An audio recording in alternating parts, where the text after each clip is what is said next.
Salut frères et sœurs, restez bénis, que la paix demeure en vous. Donc, on va continuer la série sur l'horreur de la vie charnelle.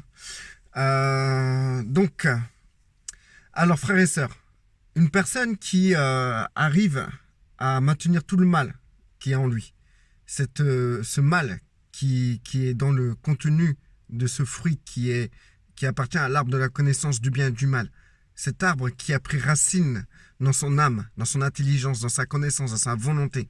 Si la personne arrive à maintenir le mal par des tas de stratégies, des stratégies bouddhistes, de méditation, de philosophie, d'éducation, de tradition, si cette personne-là arrive à étouffer le mal qui est en lui, à étouffer ce fruit du côté mal qui est en lui, cela ne change rien au fait qu'il ne plaît pas à Dieu. Dieu va pas lui dire « Oh, bah c'est bien, petit bonhomme, tu arrives à vivre sans faire du mal. » Non, non, non.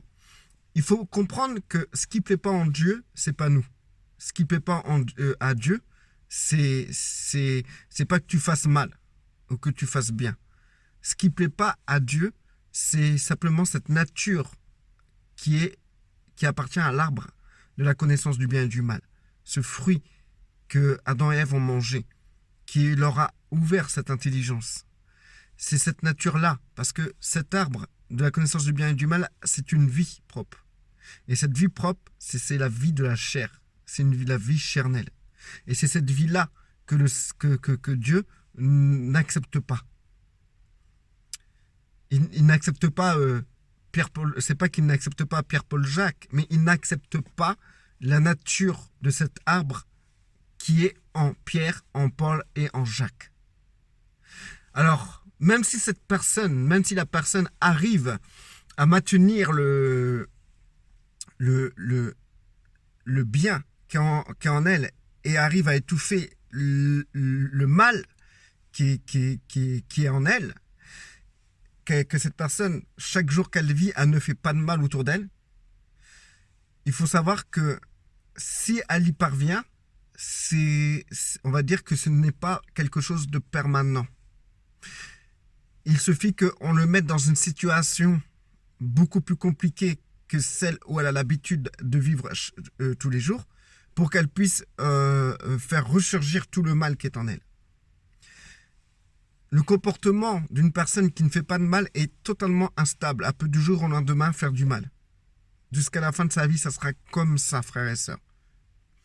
Un chrétien charnel, c'est un chrétien qui, justement, au lieu de prendre conscience que ce qui compte réellement, c'est la nature du Christ qui est en elle, le chrétien doit comprendre que en lui, il y a la nature charnelle et la nature de Dieu. La nature de Dieu est manifestée à travers l'Esprit Saint. Et l'Esprit Saint est la manifestation du Père et du Fils. La vie réelle est dans l'Esprit. Et cette vie, c'est l'arbre de vie.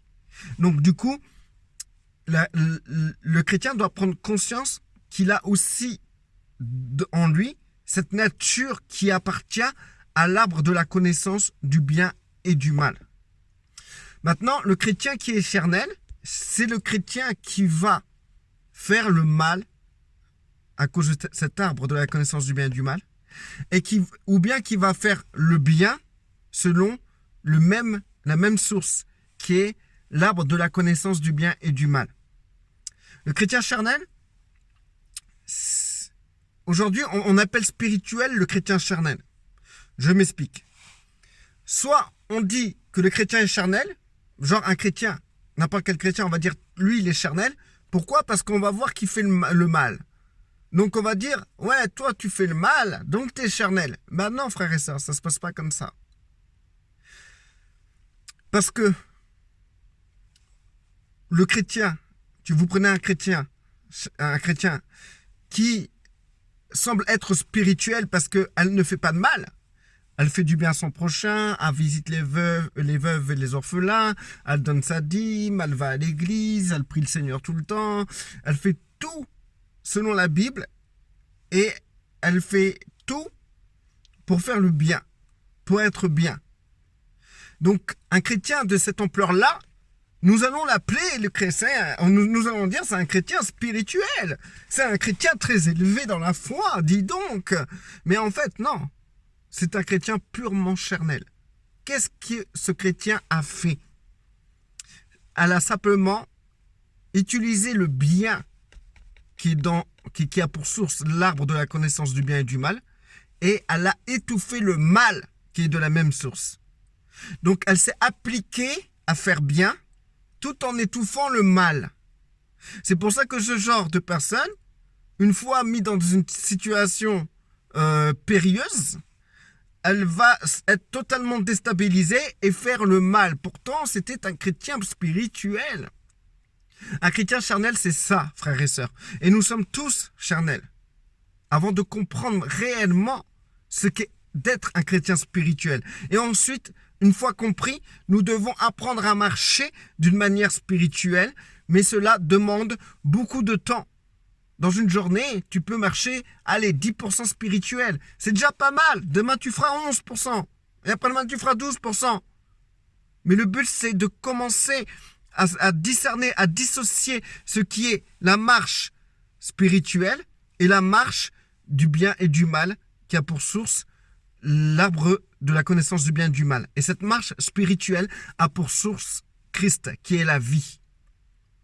Donc, frères et sœurs, pour faire concret, qu'est-ce qu'on s'est efforcé à faire? On est venu à Christ, on a accepté Christ, on a donné notre vie à Christ. Qu'est-ce qu'on s'est efforcé à faire par la suite? On a utilisé la Bible comme source d'énergie pour que nous puissions avoir plus de force intellectuelle, émotionnelle et de volonté pour écraser le bien qui est en nous. Frères et sœurs, vous prenez n'importe quelle personne, genre dans le monde, si cette personne devient bouddhiste, elle fera la même chose. Elle prendra des écrits pour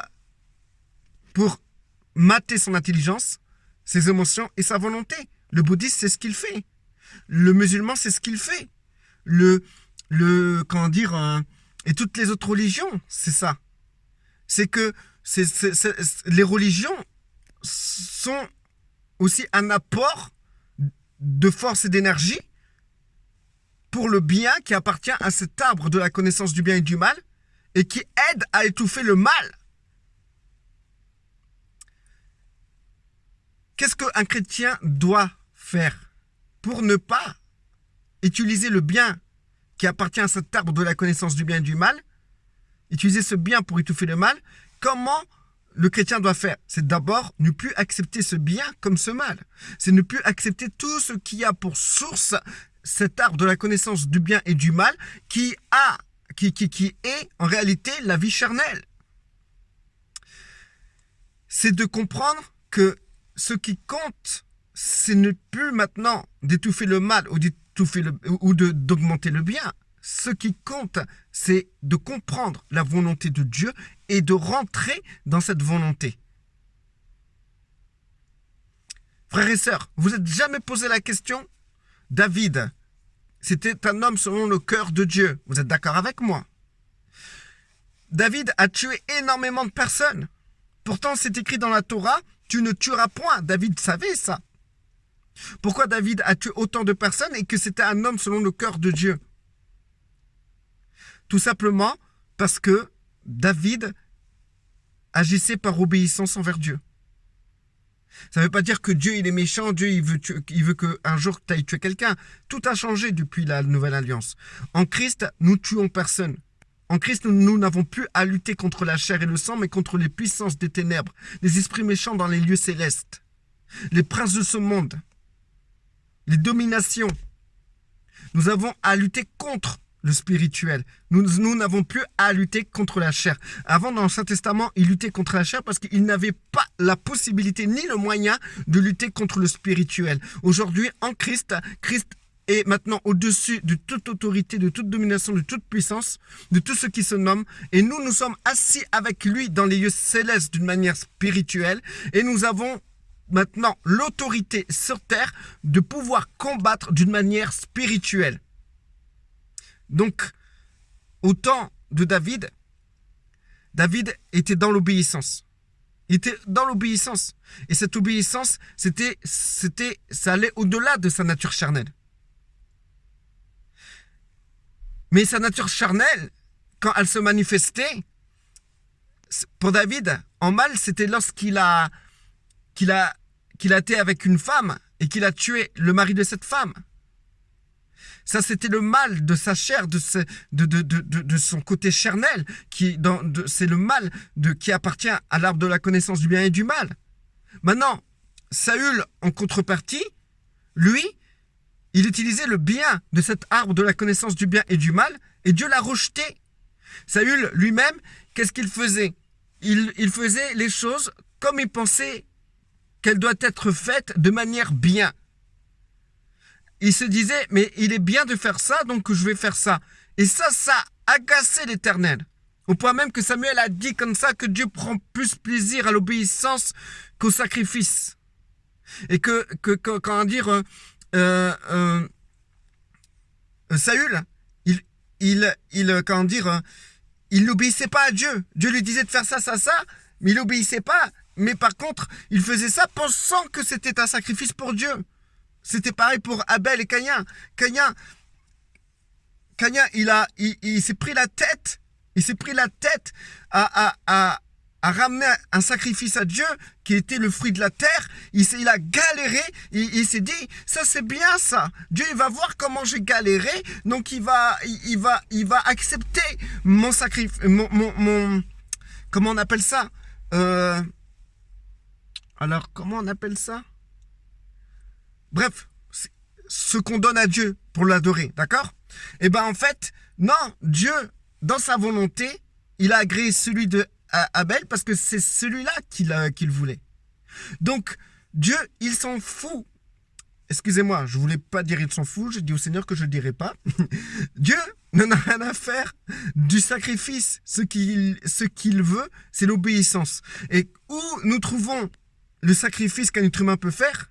Dans le bien, qui appartient à l'arbre de la connaissance du bien et du mal. L'homme va s'efforcer à faire le bien et il va considérer que pour lui c'est un sacrifice. C'est quelque chose qui est louable. Il va se présenter devant Dieu tout fatigué, plein de sueur en disant « Seigneur, j'ai travaillé dur pour toi ». Et ça, c'est bien. Mais Seigneur, il va pas l'accepter puisque il peut travailler aussi dur qu'il veut. Il peut perdre même ses bras, ses mains dans son travail. Mais ce que Dieu va agréer et accepter, c'est simplement qu'il obéisse. Donc, aujourd'hui, frères et sœurs, en Christ, ce qui a de la valeur pour Dieu, c'est de lui obéir. Tu peux maintenant être le chrétien qui fait toujours bien dans tous les domaines. Si ça appartient à l'arbre de la connaissance du bien et du mal, Dieu ne prendra pas ce qui appartient à cet arbre. Cet arbre, il n'en veut pas.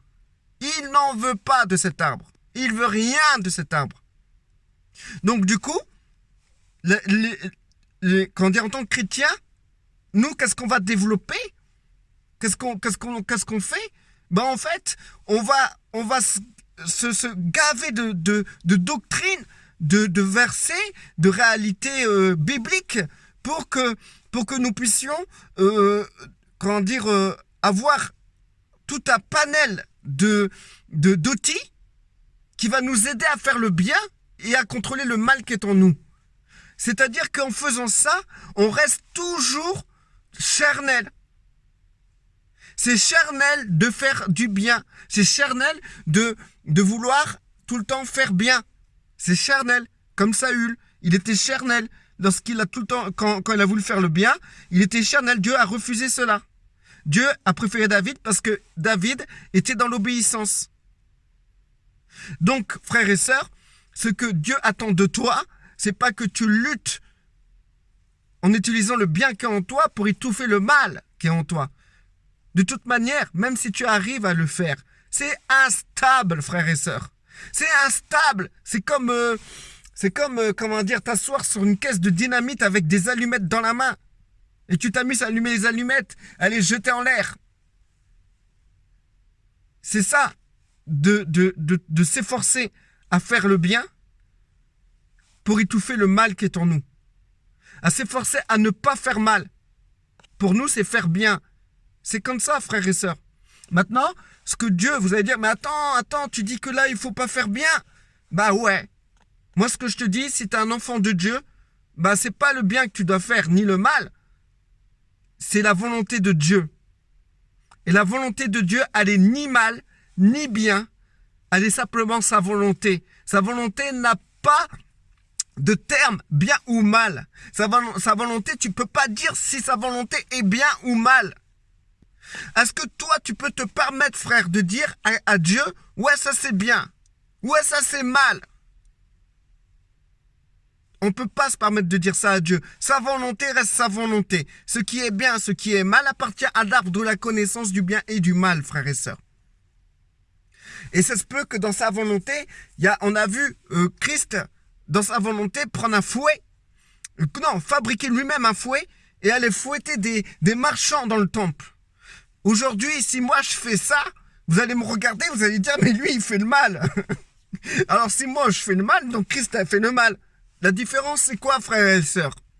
C'est que, effectivement, je fais le mal. Mais Christ, c'est pas le mal qu'il a fait. C'était la volonté de Dieu. Donc, à partir du moment que Christ a fait quelque chose qui appartient à la volonté de Dieu, nous ne pouvons pas dire que cela est mal ou bien. Mais moi, si je le fais, je vais dire, ouais, j'ai lu dans la Bible, Christ, il a fait ça, ça reste mal. Ça reste mal, frères et sœurs. Maintenant, si vous lisez un truc dans la Bible et vous vous efforcez à le faire, à le pratiquer, c'est pour faire bien. D'accord? C'est pour étouffer le mal qui est en vous. Ça reste toujours dans l'arbre de la connaissance du bien et du mal. Et le Seigneur, il est coincé avec nous. Parce que nous sommes tellement dans ce bien et dans le combat contre le mal qu'il n'arrive même pas à appliquer sa volonté dans nos vies. Tu vas fumer une cigarette, tu vas te dire, c'est mal, je sais, c'est mal. Tu vas culpabiliser. Mais en entendant, Dieu te dit rien. Dieu va plutôt, il veut travailler quelque chose d'autre dans ta vie, frères et sœurs. Et pour l'instant, c'est comme s'il t'accordait de fumer. Nous, on va te juger, on va te dire c'est mal que tu fumes. Mais on ne sait pas que Dieu, lui, il travaille quelque chose d'autre dans ta vie. Quelque chose d'autre de plus important que la cigarette. D'ailleurs, Christ a dit, c'est parce qu'il rentre dans la bouche qu'il souille l'homme, c'est ce qui sort de sa bouche. Donc du coup, Dieu, Christ, il est en train de travailler quelque chose dans le cœur de la personne. Et nous, on est là en train de juger, ouais, ça c'est mal, c'est pas bien. Et donc, la personne va tellement culpabiliser, donc elle va trouver des moyens, toutes sortes de moyens, pour faire bien. Donc, pour arrêter pour étouffer ce mal. Mais elle va souffrir, et à cause de ça, Dieu ne pourra pas travailler ce que Dieu voulait travailler. Mais ce frère qui fume, si on aurait plus de discernement, on dirait, ma punaise, toi frère, Dieu travaille un point dans ton cœur, là, très important, et pour l'instant, la cigarette, il s'en préoccupe même pas.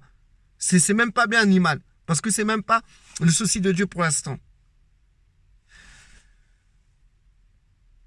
Donc, en conclusion, frères et sœurs, premièrement, le comportement qu'on a de vouloir absolument à faire bien pour plaire à Dieu, c'est faux. Deuxièmement, le comportement à vouloir absolument faire bien pour étouffer le mal, c'est instable. Troisièmement, ce qu'il faut réellement, c'est pas ni faire bien, ni étouffer le mal, c'est faire la volonté de Dieu dans notre vie de tous les jours. Restez bénis, que la paix demeure sur vous. Vous avez de quoi méditer, là, frère, parce que c'est on va dire, du condensé. Et il y a de quoi méditer. Hein. Donc, n'hésitez pas à écrire des versets si vous avez des questions sur ce passage-là. Et on va continuer la série. Restez bénis.